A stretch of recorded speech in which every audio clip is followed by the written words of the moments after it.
So it took several, and I mean several hours of farming psyops and decrypting umbral engrams and focusing them into the peace of mind to finally get my 5 red borders, and then I was able to finally craft my god roll peace of mind. And I gotta say, guys, this thing absolutely blew me away. Like, you've got to try this out at some point this season. Get around to trying this combination out on this pulse rifle. It will surprise you. It will absolutely surprise you. I mean, I'm dropping 40 50 kill games with this thing right now, and the way that it integrates into so many different builds is just, it's just so buttery smooth. You guys, you got to try this out. But let me unpack for you what I ended up doing with my pulse rifle. So this is the peace of mind. If you're not familiar with it, it is a rapid fire frame pulse rifle in the kinetic slot. It is available via the seasonal activity psyops, and it is part of that arsenal. So it is sort of that Keitel Cabal theme, and visually very stunning gun. There's nothing bland or blasé about it. It definitely pops. It stands out. It has character. It's unique. And if you are having trouble getting one of these things, a couple of recommendations. First and foremost, level up your battle pass. So make sure that you're picking up your bounties, getting your XP, so that your battle pass rank is going to go up, up, up, because the higher you get it, the more ways you have of getting these things to drop outside of just specifically playing psyops. So I had 2 of my red border peace of minds actually dropped in playlist activities. So eventually you level up your battle pass and you can get these things to drop in playlist activities like Crucible, Quick Play, stuff like that. And that's how I ended up wrapping up that whole farming process. Other than that, you're going to have to make sure that you are farming your Risen Umbral Energy so that you can decrypt Umbral Engrams specifically to be the pulse rifle. And then you do 3 spins and pray to whatever god you pray to, cross your fingers, and then you decrypt the thing, and you hope and pray that you got a red border. And because it costs 9, and you can get 3 per run, 2 for completing it, and an extra 1 Risen Umbral Energy if you're killing the Light Bearers. And those guys are tanky. These Light Bearer Knights, they kind of hover around these spires of light. You have to break the crystal inside. He'll run to the next one, break the crystal, he'll run to the next one. After you break the third, he's got nowhere else to run, and you drop him. But he's like a mini boss. He's got a lot of health. But take him out, you'll get an extra drop out of the chest at the very end of the activity, and you'll get an extra Risen Umbral Energy. So just some quick tips on how to make sure that you are maximizing your shots at getting your red border seasonal drops. Anyways, moving on to the pulse rifle itself, I got a few things that I want to talk about with this, because I went through several different combinations before I landed on the one that felt the best to me. So the main perk combinations here, I had told you guys initially when I first talked about this gun in a video, I had told you that I wanted to do Heating Up and Adrenaline Junkie, because I had loved that combination in the previous season, last season, on the Jurassic Green. It just felt so clean, and I wanted to have a carbon copy with a little bit better stats and enhanced perks on my peace of mind. Well, I ended up changing my mind. So I played Heating Up and Adrenaline Junkie, and Heating Up is just an incredible perk, by the way. It is so good. I'm not down, I didn't change my mind on how good the perk is.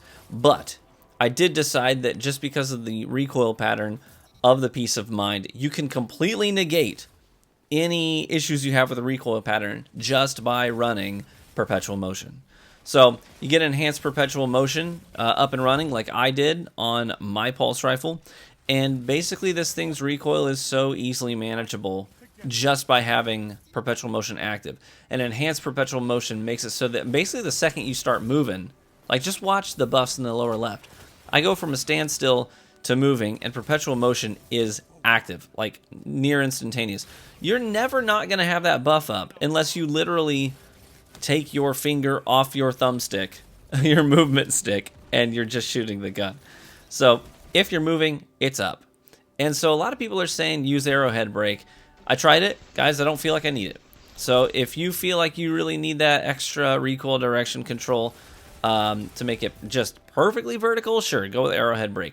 Personally, I found that when perpetual motion was up, I didn't feel the need to correct any recoil. Like it feels good. It's already got 82 aim assist. So it already wants to be fairly sticky. and the recoil is not very severe. So I didn't feel like the pattern being just very slightly northwest. It pulls just a little bit up to the left without arrowhead break, but it literally doesn't matter. There's still all going to be headshots if you point it at the head.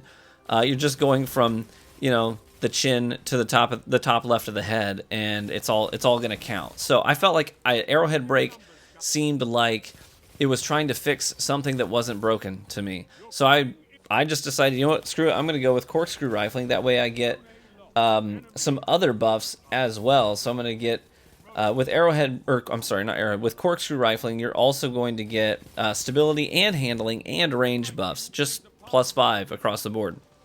So I wanted a little more reach. That's what I landed on. I didn't feel like I needed arrowhead. If it's a must for you, go for it. Other than that, I'm using high caliber rounds because obviously with the pulse rifle, especially a rapid fire frame, I want high cal. It's like a bit of a non-negotiable for me. A lot of people like ricochet rounds. They want to feel that consistency. For me, it's more about I can already handle the gun well. I'm not worried about that. I'm worried about the other guy. And high caliber rounds is my way of putting a little more pressure on the other guy, hopefully, to land their shots. So that and Adrenaline Junkie. I'm using Enhanced Adrenaline Junkie, and that extends the duration that you get that buff. So those stacks depreciate very quickly.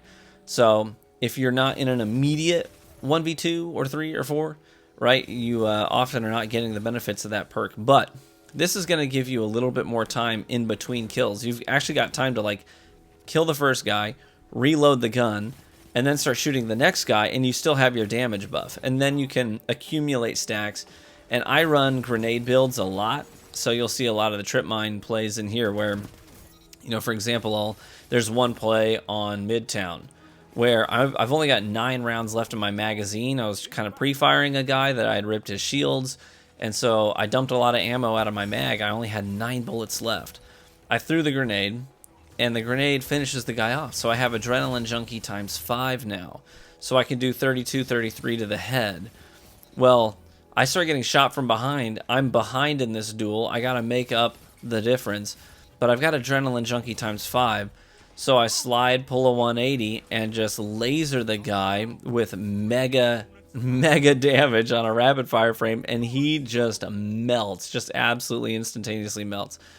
And that Adrenaline Junkie ×5 buff, it comes in handy more often than you might think. So for me, this is like buttery smooth god roll.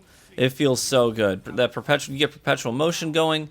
The recoil is it's like a laser beam, and that's very clearly represented in the gameplay of this video. So hopefully I showed this thing off well enough that you can see how clearly this thing can be dominant. So best of luck in all of your farming endeavors. I hope that you manage to get one of these things, get it fully kitted out. It's a slog. It's a time investment. There's no doubt about it because you've got to get the materials. You got to extract the resonant, all the crafting, the crafting mats out of your red border guns to get all of what you need, including like, just one enhanced perk is 2,000 of your neutral element. I mean, it's a farm. So it's going to take you a while. I think it was worth it. I don't regret the time that I invested to get this thing to where it is today, and I'm really looking forward to grinding my kill count up on this thing this season. Thanks for watching the video. Be warm and well fed, my friends, and I hope to catch you in the Crucible.